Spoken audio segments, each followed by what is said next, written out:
Okay. So അപ്പോൾ ഇന്ന് നമ്മൾ ഡിസ്കസ് ചെയ്യാൻ പോകുന്നത് എന്താണ്? Biodegradable packaging materials. കഴിഞ്ഞ ക്ലാസ്സിൽ നമ്മൾ പാക്കേജിംഗ് മെറ്റീരിയൽ എന്താണെന്ന് പറഞ്ഞു, അവരുടെ ഫങ്ഷൻസ് പറഞ്ഞു, ഡിഫറെന്റ് ലെവൽസ് ഓഫ് പാക്കേജിംഗ് പറഞ്ഞു, ടൈപ്സ് ഓഫ് പാക്കേജിംഗ് പറഞ്ഞു. ഓക്കെ. സോ ഇതിനകത്ത് എന്താണ് നോവൽ ആയിട്ടുള്ള മെത്തേഡ്സ് ഓഫ് പാക്കേജിംഗും ഉണ്ട്. സോ ഇതിലെല്ലാത്തിലും ആഡ് ചെയ്യാൻ പറ്റുന്നതാണ് നമ്മുടെ ബയോഡീഗ്രേഡബിൾ പാക്കേജിംഗ് മെറ്റീരിയൽസ് എന്ന് പറയുന്നത്. അത് കൂടാതെ റിട്ടോർട്ട് പാക്കേജിംഗ് ഉണ്ട്, റിട്ടോർട്ട് പൗച്ച് ഉണ്ട്, പിന്നെ നമ്മുടെ നോവൽ മെത്തേഡ്സ് ആയിട്ട് modified atmosphere packaging, controlled atmosphere packaging. Modified atmosphere പാക്കേജിങ്ങും കൺട്രോൾഡ് അറ്റ്മോസ്ഫിയർ പാക്കേജിങ്ങും നമ്മൾ ഓൾറെഡി ഡിസ്കസ് ചെയ്തതാണ്. ഓക്കെ. സോ അപ്പം ഇന്ന് നമ്മൾ ഡിസ്കസ് ചെയ്യാൻ പോകുന്നത് എന്താണ്? Biodegradable packaging materials. Okay. So moving to our first slide. Biodegradable packaging is produced using biopolymers, which are molecules often found in living organisms like cellulose and proteins. So, cellulose and proteins പോലെ living organismത്തിൽ കാണുന്ന മോളിക്യൂൾസിനെയാണ് നമ്മൾ എന്ത് പറയുന്നത്? ബയോപോളിമേഴ്സ്. ഈ ബയോപോളിമേഴ്സ് വെച്ചിട്ടാണ് നമ്മൾ biodegradable packaging materials ഉണ്ടാക്കുന്നത്. Okay. Living ഓർഗാനിസത്തിൽ കാണുന്ന നോർമൽ ആയിട്ടുള്ള മോളിക്യൂൾസ് ആണ് ബയോപോളിമേഴ്സ് എന്ന് പറയുന്നത്. അവരെയാണ് നമ്മൾ എന്തിനകത്ത് കാണുന്നത്?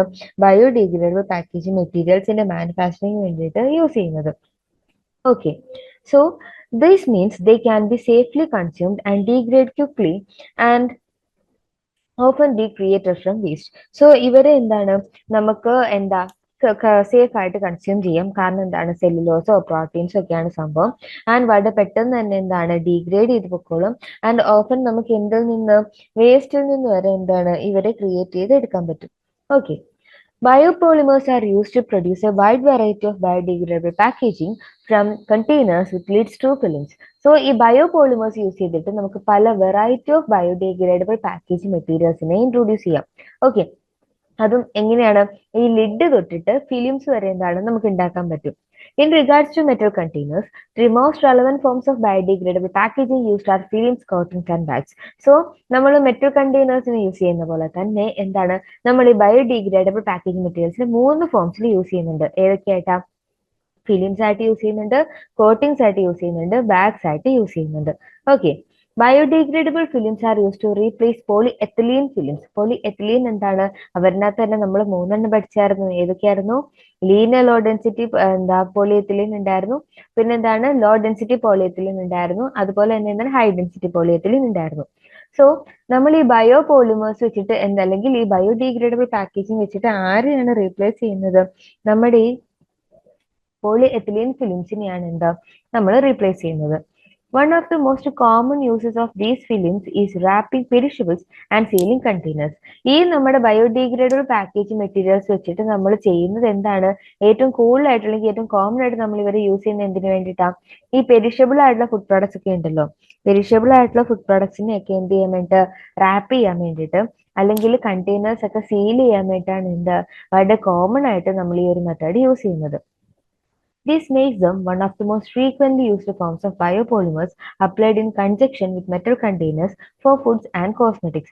So, ഇവരെ നമുക്ക് ഈ കണ്ടെയ്നേഴ്സിന്റെ സീലിങ്ങിനൊക്കെ വേണ്ടിയിട്ടൊക്കെ യൂസ് ചെയ്യുന്നത് കൊണ്ട് തന്നെ നമ്മൾ ഈ ബയോപോളിമേഴ്സിനെ മെറ്റൽ കണ്ടെയ്നേഴ്സിനകത്തൊക്കെ ഇപ്പൊ ഫുഡിനെ ഈ മെറ്റൽ കണ്ടെയ്നേഴ്സിനകത്തൊക്കെ സ്റ്റോർ ചെയ്യാന്നുണ്ടെങ്കിൽ അതിനൊരു ആദ്യം ഇതിനകത്ത് ആഡ് ചെയ്തിട്ട് നമ്മൾ കണ്ടെയ്നേഴ്സിനകത്ത് സ്റ്റോർ ചെയ്യും. പിന്നെ നമ്മുടെ കോസ്മെറ്റിക്സ് അതിനകത്തൊക്കെ അവരെ പാക്ക് ചെയ്യാനൊക്കെ വേണ്ടിയിട്ട് നമ്മൾ ഈ ബയോഡീഗ്രേഡബിൾ പാക്കേജ് മെറ്റീരിയൽസ് യൂസ് ചെയ്യും. Biodegradable films typically have the same properties as their plastic counterparts, like being water resistant and breathable. So നമ്മുടെ ബയോഡീഗ്രേഡബിൾ പാക്കേജ് മെറ്റീരിയൽസ് എന്തിനെ പോലെ തന്നെയാണ്? നമ്മുടെ ഈ പ്ലാസ്റ്റിക് പാക്കേജ് മെറ്റീരിയൽസ് പോലെ തന്നെ അവര് വാട്ടർ റെസിസ്റ്റന്റ് ആണ്, അതുപോലെ തന്നെ ബ്രീത്തബിളും ആണ്. Okay.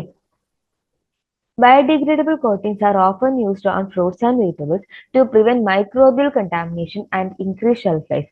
So shelf life increase ചെയ്യിക്കാൻ വേണ്ടിയിട്ടും മൈക്രോബിയൽ കണ്ടാമിനേഷനിൽ നിന്ന് പ്രിവെന്റ് ചെയ്യാൻ വേണ്ടിയിട്ടും നമ്മൾ വെജിറ്റബിൾസിന്റെ ഒക്കെ കേസിലാണ് ഇതിനെ ഈ നമ്മുടെ ബയോഡീഗ്രേഡബിൾ കോട്ടിങ് കോമൺ ആയിട്ട് യൂസ് ചെയ്യുന്നത്. ഓക്കെ. ഓക്കെ. So നമ്മൾ എന്താ പറഞ്ഞത്? Biodegradable coatings are often used on fruits and vegetables to prevent microbial contamination and increase shelf life. So നമ്മൾ ഫ്രൂട്ട്സ് ആൻഡ് വെജിറ്റബിൾസിന്റെ കേസിലാണ് ഈ ബയോഡിഗ്രേഡബിൾ കോട്ടിങ്സ് കോമൺ ആയിട്ട് യൂസ് ചെയ്യുന്നത്. എന്തിനു വേണ്ടിയിട്ട്? മൈക്രോബിയൽ കണ്ടാമിനേഷൻ പ്രിവെന്റ് ചെയ്യാനും അതുവഴി ഫുഡിന്റെ ഷെൽഫ് ലൈഫ് ഇൻക്രീസ് ചെയ്യാനും. They are spread on fruits and vegetables before being packed or stored in a tin or aluminum container. So നമ്മൾ ഫ്രൂട്ട്സിനെ അല്ലെങ്കിൽ വെജിറ്റബിൾസിനെ എന്താണ് ഒന്നെങ്കിൽ പാക്ക് ചെയ്യുന്നതിന് മുമ്പോ അല്ലെങ്കിൽ അലൂമിനിയം കണ്ടെയ്നറിനകത്തൊക്കെ സ്റ്റോർ ചെയ്ത് വെക്കുന്നതിന് മുമ്പോ നമ്മൾ എന്ത് ചെയ്യും, ഈ നമ്മുടെ ബയോഡിഗ്രേഡബിൾ കോട്ടിങ്സ് എന്ത് കൊടുക്കും, ഇതിലേക്ക് സ്പ്രെഡ് ചെയ്യും, അല്ലെങ്കിൽ അത് വെച്ചിട്ട് എന്താണ് കോട്ട് ചെയ്യും. Biodegradable bags are use to store foods and cosmetics within metal containers. So മുമ്പേ പറഞ്ഞ പോലെ തന്നെ നമ്മുടെ മെറ്റൽ കണ്ടെയ്നേഴ്സിനകത്ത് എന്ത് ഫുഡിനെയൊക്കെ സ്റ്റോർ ചെയ്യാൻ വേണ്ടിയിട്ടാണ് എന്ത് നമ്മൾ ബയോഡിഗ്രേഡബിൾ ബാഗ്സ് ഒക്കെ യൂസ് ചെയ്യുന്നത്. These bags are typically strong, flexible and resistant to temperature or moisture change. ഈ ബാഗ്സ് എന്ന് പറയുന്നത് നമ്മുടെ പ്ലാസ്റ്റിക്കൽ ബാഗ്സിനെ പോലെ അല്ലെങ്കിൽ പോളിത്തീൻ ബാഗ്സിനെ പോലെ തന്നെ എന്താണ് ടിപ്പിക്കലി സ്ട്രോങ് ആണ്, ഫ്ലെക്സിബിൾ ആണ്, ടെമ്പറേച്ചറിനോടോ അല്ലെങ്കിൽ മോയ്സ്ചർ ചേഞ്ചിനോടൊക്കെ എന്താണ് ഇത് നല്ല റെസിസ്റ്റ് ആക്ഷൻ കാണിക്കും. This makes them excellent for long-term storage or for products that are shipped extended distances. അതുകൊണ്ട് തന്നെ നമ്മൾ ഫുഡിനെയൊക്കെ ലോങ് ടേം സ്റ്റോറേജിന് വേണ്ടിയിട്ടോ അല്ലെങ്കിൽ ഈ എക്സ്പോർട്ട് ഒക്കെ ചെയ്യുമ്പോൾ ഒരുപാട് അതിനൊക്കെ വേണ്ടിയിട്ടാണ് എന്ത് നമ്മൾ ഇതിനെ യൂസ് ചെയ്യുന്നത്. Biodegradable packaging is a very promising alternative to plastic usage. So നമ്മുടെ എന്താണ് പ്ലാസ്റ്റിക് ഒക്കെ യൂസ് ചെയ്യുന്നതിന് ഒരുപാട് നല്ല ആൾട്ടർനേറ്റീവ് ആണ് എന്ത് നമ്മുടെ ബയോഡിഗ്രേഡബിൾ പാക്കേജിംഗ് മെറ്റീരിയൽ എന്ന് പറയുന്നത്. കാരണം എന്താ, ഈ നമ്മുടെ പ്ലാസ്റ്റിക് മെറ്റീരിയൽസ് എന്താണ് അവർ ഡീഗ്രേഡ് ചെയ്യില്ല, അവർ വീണ്ടും വീണ്ടും എന്താണ് നമ്മൾ റീയൂസ് ചെയ്തുകൊണ്ടിരിക്കുകയാണ് ചെയ്യുന്നത്. പക്ഷെ ഇവരെന്താണ് നമ്മൾ വൺസ് യൂസ് ചെയ്യേണ്ടത് നമുക്ക് എന്താണ് ഇവര് ബയോഡിഗ്രേഡ് അല്ലെങ്കിൽ ഡീകമ്പോസ് ആകും. ഓക്കെ, സോ എന്താ നമുക്ക് എൻവയോൺമെന്റ് ഫ്രണ്ട്ലി ആണ് സംഭവം എന്ന് പറയുന്നത്. Biodegradable packaging is made of renewable materials as compared to plastic, they are made of oils. നമ്മുടെ ബയോഡിഗ്രേഡബിൾ പാക്കേജിംഗ് മെറ്റീരിയൽസ് എന്തുകൊണ്ടാണ് ഉണ്ടാക്കിയിരിക്കുന്നത്, റിന്യൂവബിൾ മെറ്റീരിയൽസ്, അതായത് നമ്മുടെ എന്താണ് ഈ കൈറ്റിൻ അല്ലെങ്കിൽ സെല്ലുലോസ് പോലുള്ള മെറ്റീരിയൽസ് കൊണ്ടാണ് എന്തുണ്ടാക്കിയിരിക്കുന്നത്, ബയോഡിഗ്രേഡബിൾ പാക്കേജിംഗ് മെറ്റീരിയൽസ് ഉണ്ടാക്കിയിരിക്കുന്നത്. എന്നാൽ നമ്മുടെ പ്ലാസ്റ്റിക് എന്താണ് ഉണ്ടാക്കിയിരിക്കുന്നത്, ഓയിൽ കൊണ്ടാണ് ഉണ്ടാക്കിയിരിക്കുന്നത്. Okay, in addition biopolymers are synthesized in a relatively energy efficient process requiring much less energy than the production of plastic polymers. So അതുപോലെ തന്നെ എന്താണ് നമ്മുടെ ബയോപോളിമേഴ്സിന്റെ പ്രോസസ്സിംഗ് അല്ലെങ്കിൽ അതുവഴി ബയോഡിഗ്രേഡബിൾ പാക്കേജിങ്ങിന്റെ പ്രൊഡക്ഷൻ എന്നൊക്കെ പറയുന്നത് എന്താണ് കുറഞ്ഞ എനർജി അല്ലെങ്കിൽ ലെസ് എനർജി കൺസ്യൂമിംഗ് ആയുള്ള പ്രോസസ് ആണ് ആസ് കമ്പയർഡ് ടു എന്ത് പ്ലാസ്റ്റിക് പോളിമേഴ്സ്. ഓക്കെ, സോ നമ്മുടെ some of the common biodegradable materials are gelatin, starch, chitosan, cellulose and polylactic acid. So common ആയിട്ട് നമ്മൾ പറയുന്ന ബയോഡിഗ്രേഡബിൾ മെറ്റീരിയൽസ് ആണ് ഏതൊക്കെ, ജെലാറ്റിൻ ഉണ്ട്, സ്റ്റാർച്ച് ഉണ്ട്, ചൈറ്റോസാൻ ഉണ്ട്, സെല്ലോസ് ഉണ്ട്, പോളിലാക്റ്റിക് ആസിഡ് ഉണ്ട്. ഓക്കെ, ഇനി പറയുന്നത് types of biodegradable packaging materials. Biodegradable ആയിട്ടുള്ള റീസൈക്ലബിൾ ആയിട്ടുള്ള പല ടൈപ്സ് ഓഫ് പാക്കേജിംഗ് മെറ്റീരിയൽസ് ഏതൊക്കെയാണ്. അതിനകത്ത് ഒന്നാമത് പറയുന്നതാണ് എന്ത്, പേപ്പർ ആൻഡ് കാർഡ്ബോർഡ് എന്ന് പറയുന്നത്. Paper and cardboard is reusable, recyclable and biodegradable. Paper and cardboard എന്ന് പറയുന്നത് അവരെന്തുകൊണ്ടാണ് സെല്ലോസ് കൊണ്ട് ഉണ്ടാക്കിയിരിക്കുന്നതാണ്. അവരെന്താണ് റീയൂസബിൾ ആണ്, റീസൈക്ലബിൾ ആണ്, ബയോഡിഗ്രേഡബിളും ആണ്. Okay, there are a number of advantages to this type of packaging product, not least the fact that they are readily available. So അവരെ നമുക്ക് easily available ആണെന്നുള്ളത് മാത്രമല്ല, അവർക്ക് അത് കൂടാതെ certain other kind of advantages ഉണ്ട്.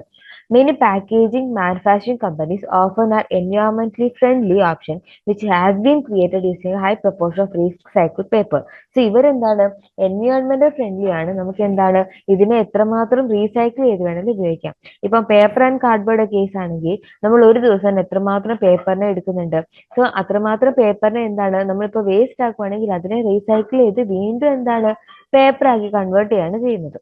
ഓക്കെ, രണ്ടാമത്തേതാണ് കോൺ starch എന്ന് പറയുന്നത്.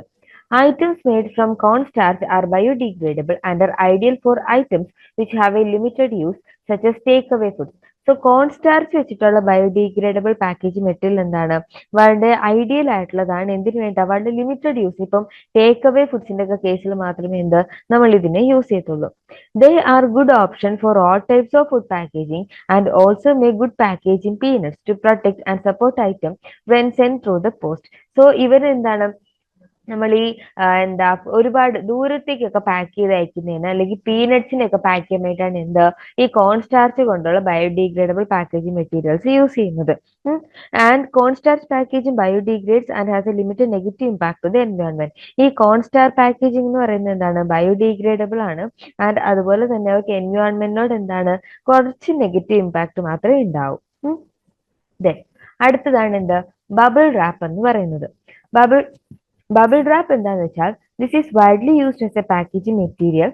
Environmentally friendly alternative includes bubble wrap made from recycled polythene and bubble wrap which is completely degradable. So bubble wrap ഉണ്ടല്ലോ, നമ്മൾ ഇതിന്റെ ഇപ്പം കുപ്പിയൊക്കെ അല്ലെങ്കിൽ നമ്മൾ ചില ഈ പൊട്ടുന്ന സാധനങ്ങളൊക്കെ വരുമ്പം അതിനധികം എഫക്ട്സ് ഒന്നും ഉണ്ടാവാതിരിക്കാൻ വേണ്ടി ഇങ്ങനെ ബബിൾ ചെയ്തിട്ടുള്ളത്, അതിനെയാണ് എന്ത് നമ്മൾ ബബിൾ റാപ്പ് എന്ന് പറയുന്നത്. അതെന്താണ്, ബയോഡിഗ്രേഡബിൾ ആയുള്ള പാക്കേജിംഗ് മെറ്റീരിയൽ ആണ്. ഓക്കെ, റീസൈക്ലബിൾ ആയിട്ടുള്ള പൊളിത്തീൻ കൊണ്ടിട്ട് അല്ലെങ്കിൽ ഡീഗ്രേഡബിൾ ആയിട്ടുള്ള ആൾക്കാരാണ് എന്ത് നമ്മുടെ ബബിൾ റാപ്പ് എന്ന് പറയുന്നത്. Biodegradable plastic. This is now commonly used in plastic bags and is also used in other items such as innerwears used for bulk mailing. So ഈ ബയോഡിഗ്രേഡബിൾ പ്ലാസ്റ്റിക് നമ്മൾ യൂസ് ചെയ്യുന്നുണ്ട്, അത് വളരെ കോമൺ ആയിട്ട് നമ്മൾ use ചെയ്യുന്നുണ്ട്. നമ്മുടെ പോളിത്തീൻ ബാഗിന് പകരം എന്താണ് നമ്മുടെ ബയോഡിഗ്രേഡബിൾ ബാഗ്സ് നമ്മൾ യൂസ് ചെയ്യുന്നുണ്ട്. This type of plastic starts to decompose when it is exposed to daylight and is a good alternative to traditional plastics. So ഈ ബയോഡിഗ്രേഡബിൾ പ്ലാസ്റ്റിക്കിന് എന്താണ് നമ്മുടെ ട്രഡീഷണൽ പ്ലാസ്റ്റിക്കിനോടുള്ള ഒരു അഡ്വാൻറ്റേജ് എന്താണെന്ന് വെച്ചാൽ അവരെന്താണ് റീസൈക്ലബിൾ ആണ്, ഡീകമ്പോസ് ചെയ്യും. എങ്ങനെ? അവരെ ഡേ ലൈറ്റിലേക്ക് എക്സ്പോസ് ചെയ്യുകയാണെങ്കിൽ. ഓക്കെ, അടുത്തതാണ് എന്ത് കമ്പോസ്റ്റബിൾ ബാഗ്സ് എന്ന് പറയുന്നത്. Compostable bags can be composted along with garden waste and degrade fairly quickly, making a great alternative to standard plastic bags. So compostable bags എന്താന്ന് വെച്ചാൽ നമ്മുടെ ഈ ഗാർഡൻ വേസ്റ്റിനൊക്കെ കമ്പോസ്റ്റ് ചെയ്യിക്കാൻ വേണ്ടിയിട്ട് എന്താ നമ്മൾ യൂസ് ചെയ്യുന്നതാണ് കമ്പോസ്റ്റബിൾ ബാഗ്സ് എന്ന് പറയുന്നത്. നമ്മുടെ നോർമൽ സ്റ്റാൻഡേർഡ് പ്ലാസ്റ്റിക് ബാഗ്സിനോട് ഒരു ഓൾട്ടർനേറ്റീവ് ആണ് കമ്പോസ്റ്റബിൾ ബാഗ്സ് എന്ന് പറയുന്നത്. ഇപ്പൊ സാധാരണ നമ്മുടെ വീട്ടില് എന്തായാലും ചെടി വെക്കുകയാണെങ്കിലോ അല്ലെങ്കിൽ ഇപ്പൊ നമ്മുടെ ഒരു തക്കാളി വെക്കുകയാണെന്നുണ്ടെങ്കിൽ എങ്ങനെയാ നമ്മൾ ഒരു പ്ലാസ്റ്റിക് ബാഗിനകത്ത് എടുത്ത് വെക്കും. അത് കുറേ നാള് കഴിഞ്ഞാലും എന്താണ് ആ ബാഗ് അങ്ങനെ തന്നെ അവിടെ ഇരിക്കുമോ, ഒരു മാറ്റവും ഇല്ലാണ്ട്. ചിലപ്പോൾ നമ്മൾ അങ്ങോട്ടും ഇങ്ങോട്ടും എടുത്തുകൊണ്ട് പോകുമ്പോൾ ഒന്ന് പൊട്ടും എന്നല്ലാതെ വേറെ ഒരു മാറ്റവും അതിനുണ്ടാവില്ല. പക്ഷെ ഈ കമ്പോസ്റ്റബിൾ ബാഗ്സ് എന്താന്ന് വെച്ചാൽ കുറച്ച് നാൾ കഴിയുമ്പോൾ അതെന്താണ് അങ്ങ് ഡീഗ്രേഡ് ചെയ്ത് പൊക്കോളും. ഓക്കെ, സോ ഇതെന്താണ് രണ്ട് രീതിയിലുണ്ട്. എന്താ പറയാ, ട്രാൻസ്പാക് സ്റ്റോക്ക് 2 ബ്രാൻഡ്സ്, ഇപ്പൊ 2 ബ്രാൻഡ്സിലുള്ള എന്താണ് കമ്പോസ്റ്റബിൾ ബാഗ്സ് ആണ് നമുക്കുള്ളത്. അത് രണ്ടും എന്താണ് വളരെ പോപ്പുലർ ആയിട്ടുള്ളതാണ്, അതായത് രണ്ടും നമുക്ക് വളരെ നന്നായിട്ട് തന്നെ യൂസ് ചെയ്യാൻ പറ്റുന്നതാണ്. ഓക്കെ, അടുത്ത പ്രോസസ്സാണ് എന്ത് റിറ്റോട്ടിങ് എന്ന് പറയുന്നത്. റിറ്റോട്ടിങ് എന്താന്ന് വെച്ചാൽ നമ്മൾ ക്യാനിങ് പ്രോസസ്സിനകത്ത് ഫുഡ്സിനെ ക്യാൻ ചെയ്ത് കഴിഞ്ഞിട്ട് നമ്മൾ അവരെ സ്റ്റെറിലൈസ് ചെയ്യുന്നത് ഏത് മെത്തേഡ് വെച്ചിട്ടാണ്? റിറ്റോട്ട് സ്റ്റെറിലൈസേഷൻ മെത്തേഡ് വെച്ചിട്ടാണ്. റിറ്റോട്ട് എന്താന്ന് വെച്ചാൽ കാണിക്കാം. ഇതാണ് റിറ്റോട്ട്. അപ്പം റിറ്റോട്ടിനകത്ത് ഈ നമ്മൾ കാണിച്ചിരിക്കണ്ടോ വണ്ടിയിൽ ഇരിക്കുന്ന കണ്ടോ, അതെന്താണ് കുറെ റാക്സ് ആണ്. ഇപ്പൊ നമുക്ക് എന്താണ് ഇപ്പൊ ഒന്നെങ്കിൽ നമ്മുടെ എന്തെങ്കിലും എന്താ പാക്ഡ് ആയിട്ടുള്ള മെറ്റീരിയൽസ് അല്ലെങ്കിൽ ഗ്ലാസ് ബോട്ടിൽസ് ഒക്കെ ആണെങ്കിൽ നമ്മൾ എന്താ ഇതുപോലെ റാക്സിൽ അറേഞ്ച് ചെയ്തിട്ട് ഇതിനകത്തേക്ക് കയറ്റി വെക്കുകയാണ് ചെയ്യുന്നത്. ഇതിനകത്ത് എന്താണ് നമ്മൾ വാട്ടർ ഫില്ല് ചെയ്യും. ആ വാട്ടറാണ് അതിനകത്ത് ഹീറ്റിംഗ് മീഡിയം ആയിട്ട് ആക്ട് ചെയ്യുന്നത്. ഓക്കെ, സോ ഇതകത്തേക്ക് കയറ്റി വെച്ച് നമ്മൾ ഇതിനെ ക്ലോസ് ചെയ്യും. ടെമ്പറേച്ചറും പ്രഷറും ടൈമും എല്ലാം സെറ്റ് ചെയ്യും. അത് കഴിയുമ്പോൾ ആ വാട്ടറിനെ റിമൂവ് ചെയ്തിട്ട് നമ്മൾ ഇതിനെ എടുത്ത് കൂൾ ചെയ്തിട്ട് എന്താ സ്റ്റോർ ചെയ്യാണ് ചെയ്യുന്നത്. ഇതാണ് നമ്മൾ ക്യാനിങ്ങിന്റെ ഒക്കെ പ്രോസസ്സിൽ ചെയ്യുന്ന റിട്ടോർട്ട് പ്രോസസ്സിംഗ് എന്ന് പറയുന്നത്. Okay, so in retort packaging, food is filled into a pouch or metal can, sealed and then heated to extremely high temperature, rendering the product commercially sterile. So retort packagingന്റെ കേസിൽ എന്താണ് നമ്മൾ ഫുഡിനെ ഒന്നെങ്കിൽ പൗച്ചിനകത്തോ അല്ലെങ്കിൽ metal ക്യാനകത്തോ fill ചെയ്തിട്ട് അതിനെ seal ചെയ്യും. എന്നിട്ട് അതിനെ എക്സ്ട്രീംലി ഹൈ ടെമ്പറേച്ചറിൽ എന്താണ് ഹീറ്റ് ചെയ്യും. ദെൻ ആ പ്രൊഡക്റ്റ് എന്താണ് കൊമേഴ്ഷ്യലി സ്റ്റെറൈൽ ആയിട്ടുള്ള പ്രൊഡക്റ്റ് ആണ്. Retort sterilize food after it is sealed in a container by steam or other heating methods. റിറ്റോർട്ട്സ് എങ്ങനെയാണ് ഫുഡിനെ സ്റ്റെറിലൈസ് ചെയ്യുന്നത് വെച്ചാൽ നമ്മൾ ഒരു കണ്ടെയ്നറിനകത്ത് ആദ്യം ഇതിനെ ഫില്ല് ചെയ്തിട്ട് അതിനെ സീൽ ചെയ്തിട്ട് പിന്നാണ് നമ്മൾ റിറ്റോർട്ട് സ്റ്റെറിലൈസേഷൻ മെത്തേഡ് ചെയ്യുന്നത്. ടിപ്പിക്കലി ഇതിന്റെ സ്റ്റെറിലൈസേഷൻ ടെമ്പറേച്ചർ എന്ന് പറയുന്ന ഒരു 110 തൊട്ട് 135 ഡിഗ്രി സെൽഷ്യസ് വരെ എന്താണ് വേരി ചെയ്യും. Retort is a closed chamber that can withstand high temperature and pressure. So retort എന്ന് പറയുന്നത് എന്താണ് ഒരു ക്ലോസ്ഡ് ചേംബർ ആണ്. അതിന് ഹൈ ടെമ്പറേച്ചറിനെയും പ്രഷറിനെയും ഒക്കെ എന്താണ് വിത്ത്സ്റ്റാൻഡ് ചെയ്യാനുള്ള കപ്പാസിറ്റി ഉണ്ട്. നോർമലി ഇതിന്റെ സ്റ്റെറിലൈസേഷൻ ചെയ്യുന്ന ടെമ്പറേച്ചർ എന്ന് പറയുന്നത് എത്രയാണ്? 121 ഡിഗ്രി സെൽഷ്യസ് ഫോർ 7 മിനിറ്റ്സ് ആണ് നോർമലി നമ്മൾ റിറ്റോർട്ടിങ് ചെയ്യുന്നത്. ഇതാണ് നമ്മുടെ റിറ്റോർട്ട്. ദെൻ ഇതിനകത്ത് യൂസ് ചെയ്യുന്ന പ്രഷർ റേഞ്ച്. പ്രഷർ റേഞ്ച് എന്ന് പറയുന്നത് നമ്മൾ പല ടൈപ്സ് ഓഫ് ഫുഡ് യൂസ് ചെയ്യുന്നുണ്ട്. ഹൈ ആസിഡ് ഫുഡ്സ് ഉണ്ട്, ലോ ആസിഡ് ഫുഡ്സ് ഉണ്ട്, മീഡിയം ആസിഡ് ഫുഡ്സ് ഉണ്ട്, അങ്ങനെ പല ടൈപ്സ് ഓഫ് ഫുഡ്സ്. സോ ഓരോ ഫുഡ്സിനും ഓരോ പ്രഷർ റേഞ്ച് ആണ് പ്രൊവൈഡ് ചെയ്യുന്നത്. ഇപ്പോ ഹൈ ആസിഡ് ഫുഡ്സ് എന്ന് പറയുമ്പോൾ അവരുടെ pH എത്രയാണ്? 4.5-നേക്കാളും കുറവാണ് ഹൈ ആസിഡ് ഫുഡ്സിന്റെ pH എന്ന് പറയുന്നത്. അതിനിപ്പോ എത്രയാണ്? ലോ പ്രഷറിലാണ് നമ്മൾ ട്രീറ്റ് ചെയ്യുന്നത്. അറൌണ്ട് 34 kPa റേഞ്ചിലാണ് എന്താ നമ്മൾ അതിനെ ട്രീറ്റ് ചെയ്യുന്നത്. ഓക്കെ, അത് അല്ലാതെ low acid foods. Low acid ഫുഡ്സിന്റെ കേസിൽ അവരുടെ pH എത്രയാണ്? ഗ്രേറ്റർ ദാൻ 4.5 ആണ്. ഓക്കെ, ഹൈ ആസിഡ് ഫുഡ്സിന്റെ pH ലെസ് ദാൻ 4.5ഉം ലോ ആസിഡ് ഫുഡ്സിന്റെ pH ഗ്രേറ്റർ ദാൻ 4.5ഉം ആണ്. അതിനെ നമ്മൾ പ്രോസസ് ചെയ്യുന്നത് ഏത് പ്രഷറിലാണ്? 73 അല്ലെങ്കിൽ 103 kPa ആ ഒരു പ്രഷർ വെച്ചിട്ടാണ് എന്ത് ലോ ആസിഡ് ഫുഡ്സിനെ നമ്മൾ ട്രീറ്റ് ചെയ്യുന്നത്. Okay, then the time from the steam is turned on to when the process temperature is reached is the come up time. So നമ്മളിപ്പം ഒരു എന്താ പ്രോഡക്റ്റിനെ റിറ്റോർട്ടിനകത്തേക്ക് വെച്ചു. വെക്കുമ്പോൾ ഉടനെ അതിന്റെ ടെമ്പറേച്ചർ 121°C ആവില്ലല്ലോ. നമ്മൾ അതിനെ ഓൺ ചെയ്ത് അതിന്റെ ടെമ്പറേച്ചർ എപ്പം 121°C ആകുന്നു അപ്പൊ തൊട്ടിട്ടാണ് 7 മിനിറ്റ്സ് അല്ലെങ്കിൽ 10 മിനിറ്റ്സ് നമ്മൾ അതിനെ ഹോൾഡ് ചെയ്യുന്നത്. സോ അതിന്റെ ടെമ്പറേച്ചർ നമുക്ക് വേണ്ട ടെമ്പറേച്ചർ ആവാൻ വേണ്ടിയിട്ട് എടുക്കുന്ന ടൈമിനെയാണ് എന്ത് പറയുന്നത്? കം അപ്പ് ടൈം എന്ന് പറയുന്നത്. Okay, one this has finish the process begins. So അതിന്റെ കം അപ്പ് ടൈം തീർന്നു കഴിയുമ്പോൾ അല്ലെങ്കിൽ എന്താ നമ്മുടെ ടെമ്പറേച്ചർ കയറി ആ 121°C ആയി കഴിയുമ്പം എന്താണ് നമ്മുടെ അത് പ്രോസസ്സ് സ്റ്റാർട്ട് ചെയ്യും. അപ്പം അത് ആ എപ്പോഴാണോ ആ ടെമ്പറേച്ചർ അറ്റൈൻ ചെയ്യുന്നത് അപ്പൊ തൊട്ടാണ് എന്ത് നമ്മുടെ പ്രോസസ്സ് സ്റ്റാർട്ട് ചെയ്യുന്നത്. Process time is from the end of the come up time to the commencement of cooling. So ഈ കം അപ്പ് ടൈം തീരുമ്പോ തൊട്ട് എന്താണ് നമ്മുടെ ഇത് കൂൾ ആവുന്നത് വരെ അത്രയും സമയമാണ് എന്ത് നമ്മുടെ പ്രോസസ് ടൈം എന്ന് പറയുന്നത്. And during cooling the steam is turned off and the water is added to the retort immediately to prevent overcooking. So കൂളിംഗിന്റെ സമയത്ത് നമ്മൾ ഇതിനകത്ത് സ്റ്റീം ഓഫ് ചെയ്യും, എന്നിട്ട് അതിനകത്തേക്ക് വാട്ടർ ആഡ് ചെയ്തിട്ട് എന്താണ് അതിനെ കൂൾ ചെയ്യും. സോ എന്താ ഓവർ കുക്കിംഗ് ആ ഒരു ഫ്ലേവർ വരാതിരിക്കാൻ വേണ്ടിയിട്ട്. ഇപ്പൊ ഗ്ലാസ് ബോട്ടിൽസിന്റെ ഒക്കെ കേസിൽ നമുക്ക് എന്താണ് ഹോട്ട് വാട്ടർ യൂസ് ചെയ്തിട്ട് അതിനെ നമ്മൾ ഹീറ്റ് ചെയ്യിക്കാം. അല്ലെ ചില പാക്ഡ് ഫുഡ് പ്രൊഡക്ട്സിന്റെ ഒക്കെ കേസ് നമുക്ക് എന്താണ് സ്റ്റീം വെച്ചിട്ട് ചെയ്യാൻ പറ്റും. ഓക്കെ, ഇനി രണ്ട് രീതിയിലുള്ള കൂളിംഗ് നമ്മൾ പറയുന്നത്. Four small cans at temperature less than 116°C atmospheric cooling may be used. ചെറിയ ക്യാൻസ് ഒക്കെ ആണെന്നുണ്ടെങ്കിൽ അതിന് ഏത് ടെമ്പറേച്ചർ ആണ്? 116°C ടെമ്പറേച്ചർ ആണ് ചെറിയ ക്യാൻസിന്റെ കേസിൽ. ലാർജർ ക്യാൻസിന്റെ കേസിൽ അതായത് ഒരു ഡയമീറ്റർ 6 സെന്റിമീറ്ററിൽ കൂടുതലുള്ളതിനെയാണ് ഇത് ലാർജർ ക്യാൻസ് എന്ന് പറയാം. അതിന്റെ കേസിൽ ടെമ്പറേച്ചർ എന്ന് പറയുന്നത് എത്രയാണ്? 116°C കൂടുതലായിട്ടുള്ള ടെമ്പറേച്ചർ ആണ് കൊടുക്കുന്നത്. എന്നിട്ട് അതിന് എന്താണ് പ്രഷർ കൂൾ ചെയ്യാണ് ചെയ്യുന്നത്. ഓക്കെ, അടുത്തതാണ് റിറ്റോർട്ട് പൗച്ച് എന്ന് പറയുന്നത്. റിറ്റോർട്ട് പൗച്ച് എന്താന്ന് വെച്ചാൽ is a type of food packaging made from rectangular laminate of flexible plastic and metal foils, four side hermetically sealed pouch. So 4 സൈഡും ഹെർമാറ്റിക്കലി സീൽ ചെയ്ത ഒരു റെക്ടാങ്കുലർ ലാമിനേറ്റ് ആണ് എന്ത് റിറ്റോർട്ട് പൗച്ച് എന്ന് പറയുന്നത്. And which is made up of എന്താണ്? Flexible plastic and metal foils. Flexible പ്ലാസ്റ്റിക്കും metal ഫോൾസും ചേർന്നിട്ട് 4 സൈഡും എന്താണ് നമ്മൾ ഹെർമാറ്റിക്കലി സീൽ ചെയ്ത ഒരു റെക്ടാങ്കുലർ ഷേപ്പുള്ള പൗച്ചിനെയാണ് എന്ത് പറയുന്നത്? റിറ്റോർട്ട് പൗച്ച് എന്ന് പറയുന്നത്. It allows the sterile packaging of a wide variety of foods and drinks handled by aseptic processing and is used as an alternative to traditional industrial canning method. So ഇതെന്താണ് നമ്മുടെ food material sterile ആയിട്ട് pack ചെയ്യാൻ വേണ്ടി ഇത് help ചെയ്യും. എന്താ aseptic condition, അതായത് without action of any kind of micro organs നമ്മുടെ ഫുഡിനെ ഹാൻഡിൽ ചെയ്യാൻ ഈ ഒരു നമ്മളെ ഹെൽപ്പ് ചെയ്യും. If the packaged food ranges from water to fully cooked, thermostabilized high-caloric meals such as meats and ready-to-eat. So retort പൗച്ചിനകത്ത് നമ്മൾ യൂസ് ചെയ്യുന്ന വാട്ടർ ടു ഫുള്ളി കുക്ക്ഡ് ആയിട്ടുള്ള ഫുഡിനെ വരെ എന്താണ് നമ്മുടെ ഈ റിറ്റോർട്ട് പൗച്ചിനകത്ത് നമ്മൾ യൂസ് ചെയ്യും. ആൻഡ് അതുപോലെ തന്നെ എന്താണ് ഹൈ കാലറി മീൽസ് ആയിട്ടുള്ള മീറ്റ്, റെഡി ടു ഈറ്റ്സിനൊക്കെ എന്താണ് നമ്മൾ റിറ്റോർട്ട് പൗച്ചിനകത്ത് പാക്ക് ചെയ്യാറുണ്ട്. ഓക്കെ, ഇതാണ് എന്ത് റിറ്റോർട്ട് പൗച്ച് എന്ന് പറയുന്നത്. ഇനി ഇതിന്റെ കൺസ്ട്രക്ഷൻ എങ്ങനെയാണ്? കൺസ്ട്രക്ഷൻ എങ്ങനെയാന്ന് വെച്ചാൽ a retort pouch is constructed from a flexible metal plastic laminate that is able to withstand the thermal processing used for sterilization. So ഒരു റിറ്റോർട്ട് പൗച്ച് കൺസ്ട്രക്ട് ചെയ്യുന്നത് എങ്ങനെയാന്ന് വെച്ചാൽ ഒരു ഫ്ലെക്സിബിൾ മെറ്റൽ പ്ലാസ്റ്റിക് ലാമിനേറ്റിൽ നിന്നാണ് എന്ത് constructed from a flexible metal plastic laminate that is able to withstand the thermal process sterilization. Sterilization ചെയ്യുമ്പോൾ ഉള്ള തെർമൽ പ്രോസസ്സിങ്ങിനെ വിത്ത്സ്റ്റാൻഡ് ചെയ്യാൻ കപ്പാസിറ്റി ഉള്ള ഫ്ലെക്സിബിൾ മെറ്റൽ പ്ലാസ്റ്റിക് ലാമിനേറ്റിൽ നിന്നാണ് നമ്മൾ എന്തുണ്ടാക്കുന്നത്? നമ്മൾ റിറ്റോർട്ട് പൗച്ച് ഉണ്ടാക്കുന്നത്. ഓക്കെ, ഒരു റിറ്റോർട്ട് പൗച്ച് എന്ന് പറയുന്നത് 3-ply ലാമിനേറ്റ് ആണ്. അതിനകത്ത് ആരൊക്കെയുണ്ട്? പോളി എത്തിലീൻ അല്ലെങ്കിൽ പോളിസ്റ്റർ ഫിലിം ഉണ്ട്, അലൂമിനിയം ഫോയിൽ ഉണ്ട്, പിന്നെ പോളിപ്രൊപ്പലീൻ ഫിലിം ഉണ്ട്. ഈ 3 ആൾക്കാർ ചേർന്നതാണ് എന്ത് നമ്മുടെ ഒരു റിറ്റോർട്ട് പൗച്ച് എന്ന് പറയുന്നത്.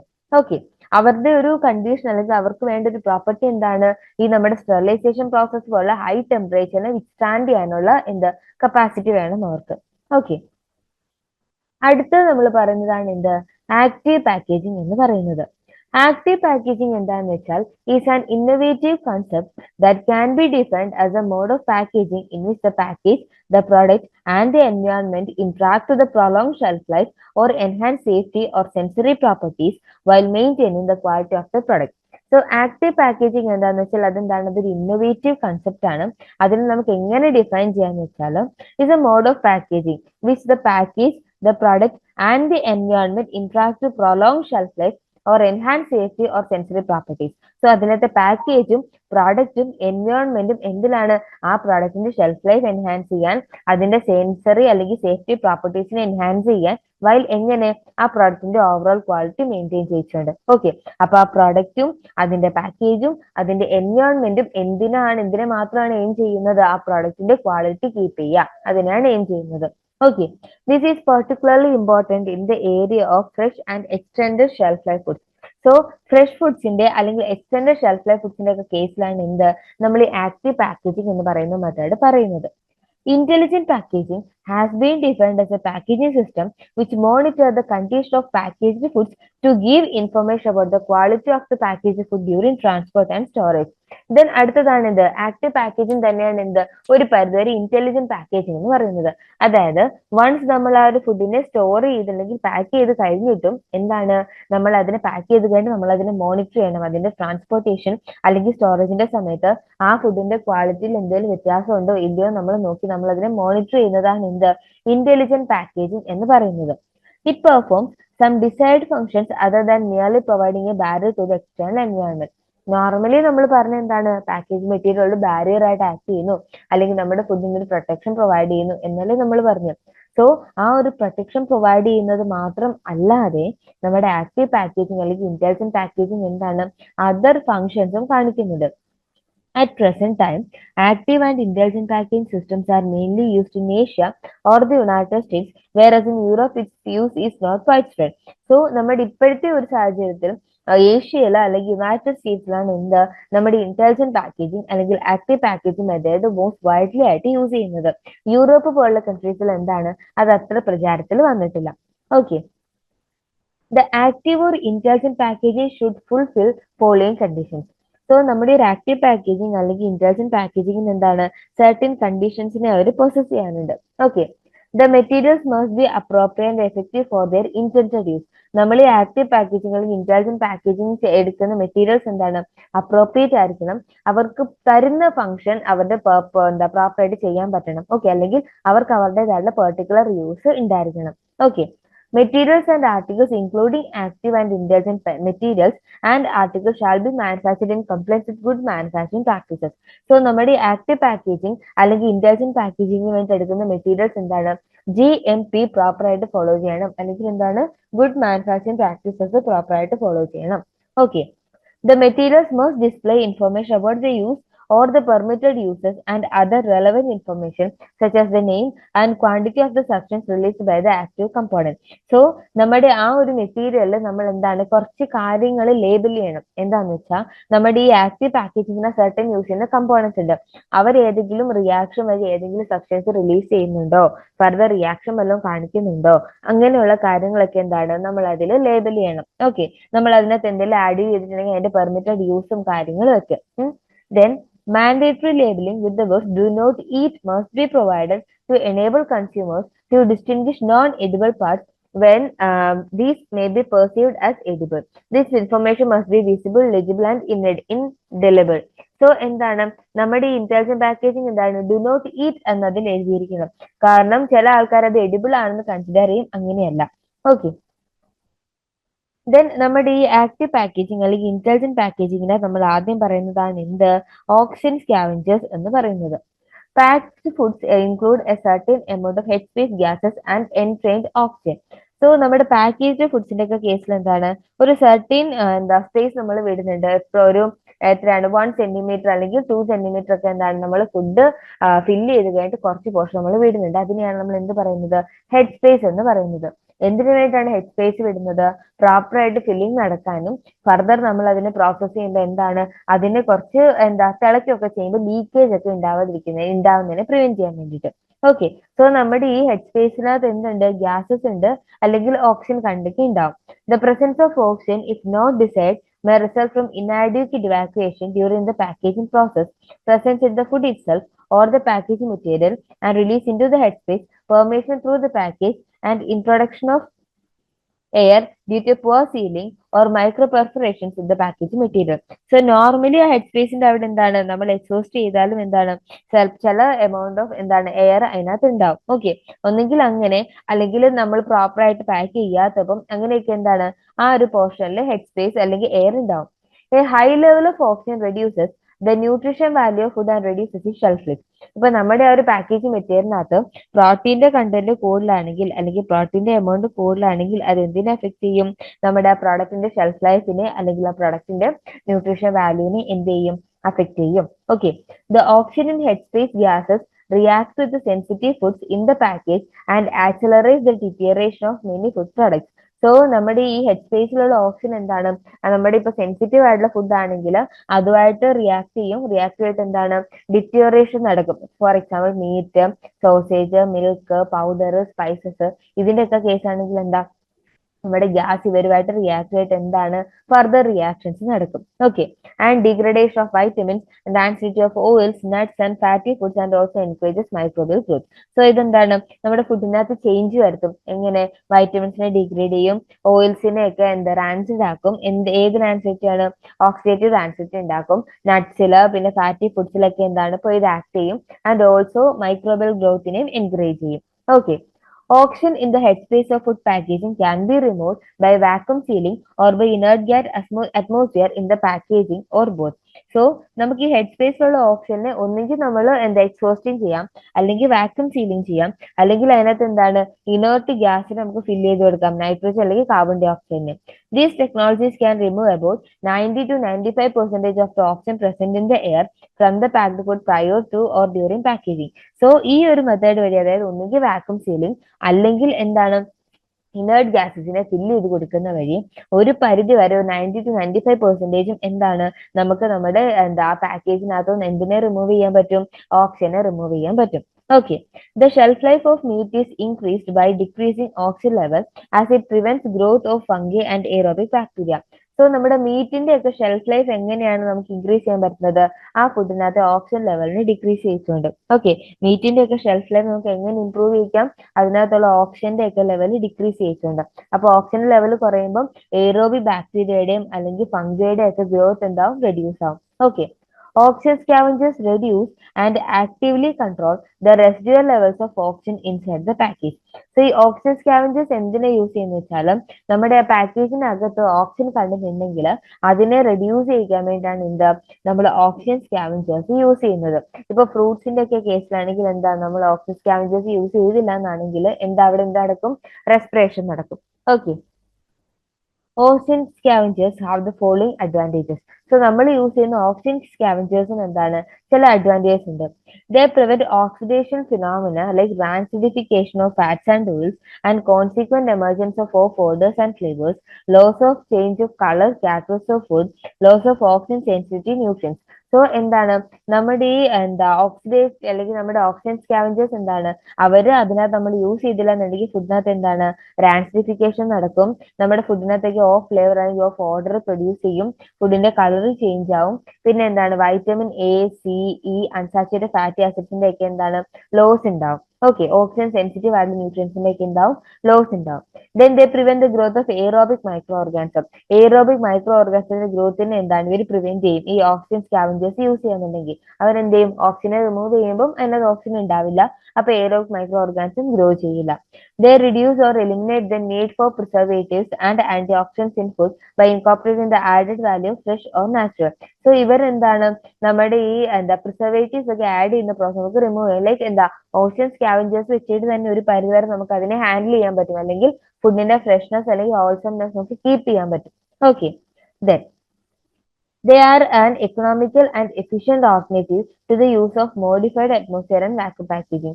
So ഈ ഓക്സിജൻ സ്കാവഞ്ചേഴ്സ് എന്ന് പറയുന്നത് മോഡിഫൈഡ് അറ്റ്മോസ്ഫിയർ പാക്കേജിംഗ് ആയിട്ട് വാക്യൂം പാക്കേജിംഗ് ഒക്കെ ഉണ്ട് എന്ത് ഒരു എഫിഷ്യന്റ് ആയിട്ടുള്ള ഓൾട്ടർനേറ്റീവ് ആണ് ഓക്സിജൻ സ്കാവഞ്ചേഴ്സ് യൂസ് ചെയ്യുന്നത് എന്ന് പറയുന്നത്. ആൻഡ് അതുപോലെ തന്നെ ഇവരുടെ മറ്റൊരു അഡ്വാൻറ്റേജ് ആണ് എന്ത് ദേ സ്ലോസ് ഡൗൺ മെറ്റബോളിസം ഓഫ് ഫുഡിന്റെ മെറ്റബോളിസത്തിനെ അവരെന്ത് ചെയ്യും സ്ലോസ് ഡൗൺ ചെയ്യിക്കും. ഓക്കെ, അതാണ് എന്ത് ഓക്സിജൻ സ്കാവഞ്ചേഴ്സ് എന്ന് പറയുന്നത്. രണ്ടാമത്തേതാണ് carbon dye oxide generating system. Okay, carbon dye oxide generating system എന്താണെന്ന് വെച്ചാൽ carbon dye oxide suppresses microbial activity. നമ്മുടെ ആ ഒരു ഫുഡ് പ്രൊഡക്റ്റിനകത്ത് നടക്കുന്ന മൈക്രോബിയൽ ആക്ടിവിറ്റിയെ എന്താണ് സപ്രസ് ചെയ്യും. ഏത് മെത്തേഡ്? കാർബൺ ഡൈ ഓക്സൈഡ് അല്ലെങ്കിൽ എന്ത് കാർബൺ ഡൈ ഓക്സൈഡ് ഗ്യാസ് എന്ന് പറയുന്നത്. Relatively high carbon dye oxide levels inhibit microbial growth on surface and in turn prolong shelf life of packed foods. So എന്താണ് relatively carbon dye oxide level നമ്മൾ നല്ല രീതിയിൽ കൂട്ടി കൊടുക്കുകയാണെന്നുണ്ടെങ്കിൽ ഒരു 60-80% എന്താണ് നമുക്ക് ആ ഫുഡിനകത്ത് മൈക്രോബിയൽ ഗ്രോത്തിനെ ഇൻഹിബിറ്റ് ചെയ്യാൻ പറ്റും. ഓക്കെ, അതുവഴി എന്താണ് ഫുഡിന്റെ ഷെൽഫ് ലൈഫ് നമുക്ക് ഇംപ്രൂവ് ചെയ്യാൻ പറ്റും. Therefore, a complementary approach to oxygen scavenging is the impregnation of the packaging structure with a carbon dioxide generating system or the addition of later in the form on a sachet. So എന്താണ് നമ്മൾ ഈ carbon dye oxide generating സിസ്റ്റത്തിനെ എല്ലാത്തിന്റെ കേസിലും use ചെയ്യുന്നുണ്ട്. എന്തിനാ? നമ്മൾ ഓക്സിജന്റെ amount കുറച്ചിട്ട് കാർബൺ ഡൈ ഓക്സൈഡ് ലെവൽ കൂട്ടുകയാണെന്നുണ്ടെങ്കിൽ എന്താണ് മൈക്രോബിയലിന്റെ ഗ്രോത്ത് ഒന്നും നടക്കില്ല. ആൻഡ് അതുപോലെ തന്നെ എന്തും നടക്കില്ല, അതിനകത്ത് ഈ റൈപ്പനിങ് പോലുള്ള പ്രോസസ്സിനെയൊക്കെ നമുക്ക് പ്രിവെന്റ് ചെയ്യാൻ പറ്റും. Okay, since the permeability of carbon dye oxide is 3 to 5 times higher than that of oxygen in most plastic films. So almost എല്ലാ പ്ലാസ്റ്റിക് ഫിലിംസിലും ഓക്സിജനെ അപേക്ഷിച്ച് നമ്മുടെ കാർബൺ ഡൈ ഓക്സൈഡിന്റെ പെർമിയബിലിറ്റി എന്ന് പറയുന്നത് എന്താണ് ഒരു 3 to 5 times കൂടുതലായിരിക്കും. And it must be continuously produce to maintain the desired concentration within the package. So ഈ carbon dye ഓക്സൈഡ് എന്താണ് കണ്ടിന്യൂസ് ആയിട്ട് പ്രൊഡ്യൂസ് ചെയ്തുകൊണ്ടിരിക്കും നമ്മുടെ പാക്കേജിംഗ് മെറ്റീരിയൽ. എന്തിനാന്ന് വെച്ചാൽ അതിന് വേണ്ട ആ ഒരു കണ്ടീഷൻ മെയിൻറ്റെയിൻ ചെയ്യാൻ വേണ്ടിയിട്ട്. സോ ആദ്യത്തെ ഓക്സിജൻ സ്കാവഞ്ചർ ആയിരുന്നു. ഇവിടെ എന്താണ് carbon dye oxide generating system ആണ്. Okay, so high carbon dioxide level cause changes in taste or products, so as carbon dioxide generator is only useful in certain applications such as fresh meat, poultry, fish and cheese packing. So ഒരുപാട് amount of carbon dye ഓക്സൈഡ് ആ packaging പറ്റുന്നത് കൂടുകയാണെന്നുണ്ടെങ്കിൽ അത് എന്തിനെ affect ചെയ്യും? നമ്മുടെ ഫുഡിന്റെ എന്താ പറയാ ക്വാളിറ്റി അഫക്ട് ചെയ്യും, ടേസ്റ്റിനെയൊക്കെ അഫക്ട് ചെയ്യും. അപ്പം അതുകൊണ്ട് എന്താണ് ചില പ്രൊഡക്റ്റിന്റെ കേസിൽ മാത്രമേ നമ്മൾ ഇതിന് യൂസ് ചെയ്യൂ. ഈ fresh meat, poultry, fish, cheese അതിന്റെയൊക്കെ കേസ് മാത്രം നമ്മൾ ഇതിനെ യൂസ് ചെയ്യും. Okay, oxygen-free environment alone is insufficient to retard the growth of Staphylococcus aureus. So നമ്മളൊരു പാക്കേജിങ്ങിനകത്തുനിന്ന് ഓക്സിജനെ റിമൂവ് ചെയ്യാന്നുണ്ടെങ്കിൽ അതിനകത്ത് സ്റ്റഫിലോകോക്കസ് ഓറിയസിന്റെ ഗ്രോത്ത് ഇൻഹിബിറ്റ് ചെയ്യാൻ പറ്റില്ല. ഒരു പരിധി വരെ, അല്ല നമുക്ക് എന്താണ് അതിനെ പ്രിവെന്റ് ചെയ്യാൻ പറ്റില്ല.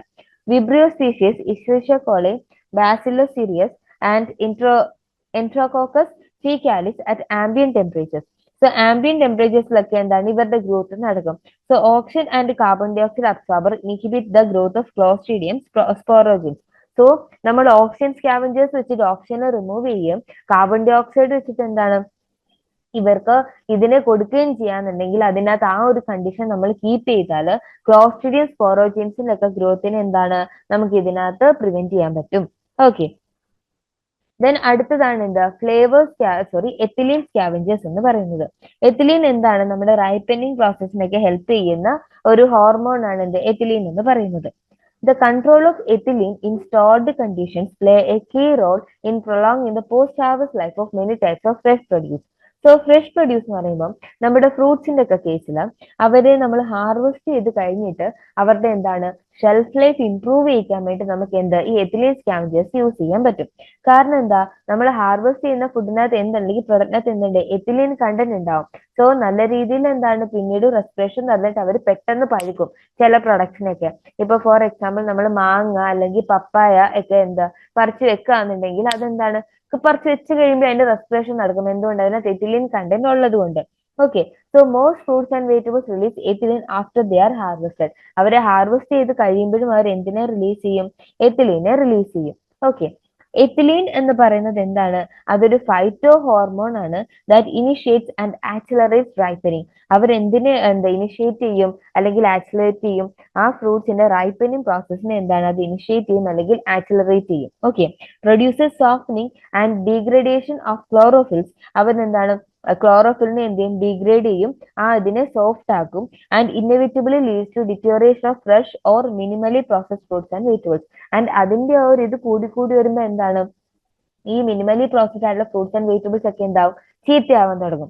ഇപ്പം പപ്പായ ഒക്കെ ആണെങ്കിൽ നമ്മൾ അതിനെ പറിച്ചു വെച്ച് കഴിഞ്ഞിട്ട് അതിനെ നമ്മൾ പ്രോപ്പർ ആയിട്ട് കെട്ടിവെച്ചാലും അതിൽ നിന്ന് എന്താണ്, എത്തിലീൻ റിലീസ് ആവുന്നതനുസരിച്ച് ഇത് പഴുക്കാൻ തുടങ്ങും. കുറച്ച് കഴിയുമ്പോൾ എന്താ, ഓവർ റൈപ്പനായി ഇത് ചീത്തയാവും. അപ്പൊ നമ്മൾ അതിനകത്ത് എത്തിലീൻ സ്കാവഞ്ചർ യൂസ് ചെയ്യാന്നുണ്ടെങ്കിൽ എന്ത് പറ്റും, അത് എത്തിലീൻ റിലീസ് ചെയ്യുന്ന എത്തിലീനെ ഇതങ്ങ് അബ്സോർബ് ചെയ്തോളും. ഓക്കെ, അപ്പൊ അത് അതിന്റെ ആ ഒരു റോ കണ്ടീഷൻ അല്ലെങ്കിൽ ഏത് നേച്ചറിലാണ് ഉണ്ടായിരുന്നത് ആ നേച്ചർ തന്നെ നമുക്ക് റിമൈൻഡ് ചെയ്യിക്കാൻ പറ്റും. Okay, ethylene scavengers are useful for preserving ethylene-sensitive fruits, vegetables such as apple, banana, mango, tomato, onion, carrot. So ethylene sensitive ആയിട്ടുള്ള ഫ്രൂട്ട്സിനെയൊക്കെ പ്രിസർവ് ചെയ്യാൻ വേണ്ടി എന്താണ് നമ്മൾ ഇത് യൂസ് ചെയ്യാറുണ്ട്. ആപ്പിൾസിനെ, ബനാന, മാംഗോ, ടൊമാറ്റോ ഇവരെയൊക്കെ എന്താണ് നമ്മൾ ഫർദർ റൈപ്പനിങ് ഒക്കെ ഉണ്ടാവാതെ പ്രിവെന്റ് ചെയ്യാൻ വേണ്ടി എന്താണ് നമ്മൾ ചെയ്യാറുണ്ട്. ഓക്കെ, അടുത്തതാണ് flavour and order absorber or releaser എന്ന് പറയുന്നത്. Okay, addition of essence and odor can increase the desirability of the foods to a consumer, to improve the aroma of fresh products itself, or to enhance the flavor of food when the package is open. So ചില food പ്രൊഡക്ട്സിന്റെ ഒക്കെ കേസിൽ നമ്മൾ എന്താ, അതിന്റെ ഉള്ള മണമല്ല, നമ്മൾ കുറച്ച് കൂടുതൽ ആഡ് ചെയ്ത് കൊടുക്കും. എന്തിന്, അപ്പൊ നമുക്ക് ആ ഫുഡിന്റെ ആ ഒരു എന്താ ആ ഒരു സ്മെൽ എന്താ നമ്മൾ അതിനകത്തേക്ക് അട്രാക്ട് ചെയ്യിക്കും. അതുവഴി എന്താ, ഇപ്പൊ നമ്മൾ തുറക്കുന്നതുകൊണ്ട് നമുക്ക് സ്മെല്ല് വരും. അത് ചിലതിന്റെ കേസിൽ എന്താ നാച്ചുറലി ഉള്ളതായിരിക്കും, ചിലതിന്റെ കേസ് നമ്മൾ ആഡ് ചെയ്ത് കൊടുക്കും. ഇപ്പൊ ചില പ്രൊഡക്ട്സിനൊക്കെ വാനില എസൻസ് ഒക്കെ ആഡ് ചെയ്ത് കൊടുക്കില്ല, അതുപോലെ. These flavors and aroma are released slowly and evenly in the packed product during its shelf life, or release can be controlled to occur during opening the package or food preparation. So ചില ഈ ഫ്ലേവറും aroma ഒക്കെ എന്താണ്, നമ്മളിപ്പോ ഒരു packed food തുറക്കാന്നെങ്കിൽ അതിനകത്ത് എന്തായിരിക്കും, അല്ലെങ്കിൽ ആ ഒരു പാക്ക് ചെയ്യുമ്പോൾ അതിനകത്ത് റിലീസ് ആയിക്കൊണ്ട് നമ്മൾ തുറക്കുമ്പോൾ നമുക്ക് അതിന്റെ സ്മെല്ല് വരും. Gradual release of odor can offset the natural loss of taste or smell of products with long shelf life. So എന്താണ്, അപ്പൊ നമ്മൾ എന്താ ഇതിന്റെ കൂടുതലായിട്ട് ഫ്ലേവർ ഒക്കെ റിലീസ് ആയി പോകുന്നതിനെ എന്താ അബ്സോർബ് ചെയ്യും, അല്ലെങ്കിൽ കൂടുതലായിട്ട് നമുക്ക് റിലീസ് ചെയ്യും. അതാണ് എന്താ ഫ്ലേവർ ആൻഡ് ഓർഡർ അബ്സോർബർ അല്ലെങ്കിൽ റിലീസർ എന്ന് പറയുന്നത്. ഓക്കെ, അടുത്തതാണ് എന്ത്, ആന്റി മൈക്രോബിയൽസ് എന്ന് പറയുന്നത്. ആന്റി മൈക്രോബിയൽസ് എന്താണ്, microbial contamination due to pathogenic or spoilage bacteria may occur during inadequate processing, or when the package integrity is compromised due to the ruptured seal, puncture, dents, or incomplete glass finishes. So microbial contamination നമ്മുടെ ഫുഡിന്റെ ഒക്കെ കേസിൽ ഫുഡിന് ഇപ്പൊ നമ്മൾ pack ചെയ്താലും അതിനകത്ത് എന്താണ് മൈക്രോബിയൽ കണ്ടാമിനേഷൻ ഉണ്ടാവും. എങ്ങനെയാന്ന് വെച്ചാൽ ഇപ്പൊ ആ പാക്കറ്റ് പൊട്ടിയിരിക്കാന്നുണ്ടെങ്കിൽ പ്രോപ്പറായിട്ട് സീൽ ചെയ്തില്ലെങ്കിൽ, ഇൻകംപ്ലീറ്റ് ആയിട്ട് ഗ്ലാസ് ഫിനിഷസ് ഒക്കെ ആണെങ്കിൽ എന്താ അതിന് തീർച്ചയായിട്ടും കണ്ടാമിനേഷൻ ഉണ്ടാവും. Traditional method of preserving food from the damaging effects of microbial growth include heat treatment, drying, freezing, refrigeration, irradiation, modified atmosphere packaging, addition of salts or antimicrobial agents. So നമ്മൾ എന്താ, അപ്പൊ ഇതിനകത്ത് ഈ മൈക്രോബിയലിന്റെ ഒക്കെ ഗ്രോത്ത് വന്നിട്ട് അത് ഡിറ്റോറേറ്റ് ആയി പോകുന്നതിൽ നിന്ന് നമ്മൾ എങ്ങനെ പ്രിവെന്റ് ചെയ്യും, ഹീറ്റ് ട്രീറ്റ്മെന്റ് കൊടുക്കാം, ഡ്രൈ ചെയ്യാം, ഫ്രീസ് ചെയ്യാം, റെഫ്രിജറേറ്റ് ചെയ്യാം, ഇറേഡിയേഷൻ മെത്തേഡ് ചെയ്യാം, NAP, CAP. അതൊന്നും അല്ലെങ്കിൽ എന്താണ് നമുക്ക് ആ ഫുഡിനകത്തേക്ക് ആരെ ആഡ് ചെയ്ത് കൊടുക്കാം, ആന്റി മൈക്രോബിയൽസിനെ ആഡ് ചെയ്ത് കൊടുക്കാം. Okay, antimicrobial packing includes systems such as adding a sachet into the package, dispersing bioactive agents in the package, coating bioactive agents on the surface of the packaging material, or utilizing antimicrobial. So എന്താണ് ഈ antimicrobial packaging എന്ന് പറയുമ്പം നമ്മൾ എന്താ ഒരു antimicrobial സാഷറ്റിനെ നമ്മളെ പാക്കേജിനകത്ത് ഇട്ട് കൊടുക്കും, അല്ലെങ്കിൽ ബയോആക്റ്റീവ് ഏജന്റ്സിനെ എന്താ ഡിസ്പേഴ്സിങ് ബയോആക്റ്റീവ് ഏജന്റ്സ് പാക്കേജിനകത്തേക്ക് ബയോആക്റ്റീവ് ഏജന്റ്സിനെ ആഡ് ചെയ്ത് കൊടുക്കും, അല്ലെങ്കിൽ ബയോആക്റ്റീവ് ഏജന്റ്സ് വെച്ചിട്ട് എന്താ കോട്ട് ചെയ്ത് കൊടുക്കും. ഓക്കെ, അല്ലെങ്കിൽ ആന്റിമൈക്രോബിയൽസ് യൂസ് ചെയ്യും. Okay, like antimicrobials macromolecules with the film forming properties of edible matrices. A large number of agents with antimicrobial properties like ethanol, carbon dioxide, silver ions, chlorine dioxide, antibiotics, organic acids, essential oils, spices, ഇവരൊക്കെ എന്താണ് antimicrobial properties കാണിക്കുന്ന ആൾക്കാരാണ്. ഇവരൊക്കെ നമുക്ക് ഇതിനു വേണ്ടി use ചെയ്യാം, കാരണം ഇവരൊക്കെ എന്താണ് ഈ മൈക്രോ ഓർഗാനിസത്തിന്റെ ഒക്കെ ഗ്രോത്തിനെ ഇൻഹിബിറ്റ് ചെയ്തിട്ട് ഫുഡ് സ്റ്റഫ് ഡിറ്റോറേറ്റ് ആവുന്നതിൽ നിന്ന് പ്രിവെന്റ് ചെയ്യും. ഓക്കെ, ദെൻ അടുത്തതാണ് ആന്റി ഓക്സിഡൻസ് എന്ന് പറയുന്നത്. Oxidation of fats in one of the most important mechanism leading to food spoilage, second only to growth of micro organism. So ഈ micro ഓർഗാനിസത്തിന്റെ growth ഫുഡിനകത്ത് വരും, അത് കഴിഞ്ഞ് തൊട്ടടുത്ത് വരുന്ന എന്താണ് ഓക്സിഡേഷൻ ആണ്. ഫുഡിനകത്ത് ഫാറ്റ് കണ്ടന്റ് ഉണ്ടെങ്കിൽ എന്ത് പറ്റും, ഓക്സിഡേഷൻ നടക്കും. അപ്പൊ എന്ത് പറ്റും, ഓഫ് ഫ്ലേവർ ഓഫ് ടേസ്റ്റ് ഒക്കെ പ്രൊഡ്യൂസ് ചെയ്യും. Okay, the oxidation of lipids in food leads to a reduction in shelf life due to change in taste and or odor, deterioration of the texture and functionality of muscle foods, and the reduction in nutritional quality. So oxidation of lipids എന്ന ഫുഡിനകത്ത് oxidation നടക്കുകയാണെന്നുണ്ടെങ്കിൽ okay എന്താണ് hydraulic oxygen അല്ലെങ്കിൽ എന്താണ് oxidative reactions നടക്കുകയാണെന്നുണ്ടെങ്കിൽ അത് ആ ഫുഡിന്റെ shelf ലൈഫിനെ effect ചെയ്യും, reduce ചെയ്യും, അതിന്റെ ടേസ്റ്റിനെ ഓർഡറിനെ എഫക്ട് ചെയ്യും, അതിന്റെ ടെക്സ്ചറിനെ അല്ലെങ്കിൽ അതിന്റെ ഓവറോൾ അപ്പീലിങ്ങിനെ എന്ത് ചെയ്യും എഫക്ട് ചെയ്യും, അതിന്റെ ന്യൂട്രീഷൻ ക്വാളിറ്റി എഫക്ട് ചെയ്യും. Okay, oxidation of food can be avoided by use of oxygen scavengers and antioxidant agents in the packing. പാക്കിങ്ങിനകത്ത് ആന്റി ഓക്സിഡന്റ് ഏജൻസിനെ യൂസ് ചെയ്യുന്നത് കൊണ്ടോ അല്ലെങ്കിൽ ഓക്സിജൻ സ്കാവഞ്ചേഴ്സ് യൂസ് ചെയ്യുന്നതുകൊണ്ട് നമുക്ക് എന്തിനെ പ്രിവെന്റ് ചെയ്യാൻ പറ്റും? ഈ ആന്റി ഓക്സിഡേഷൻ അല്ലെങ്കിൽ ഓക്സിഡേഷൻ പ്രോസസ്സിനെ എന്താണ് നമുക്ക് പ്രിവെന്റ് ചെയ്യാൻ പറ്റും. Okay, thank you. ഇത്രയുമാണ് എന്ത് നമ്മുടെ പാക്കേജിംഗ് മെറ്റീരിയൽസിന്റെ കേസിൽ നമ്മൾ പഠിക്കുന്നത്. ഓക്കെ, എന്തെങ്കിലും ഡൗട്ട് ഉണ്ടെങ്കിൽ ചോദിക്കാം. Thank you.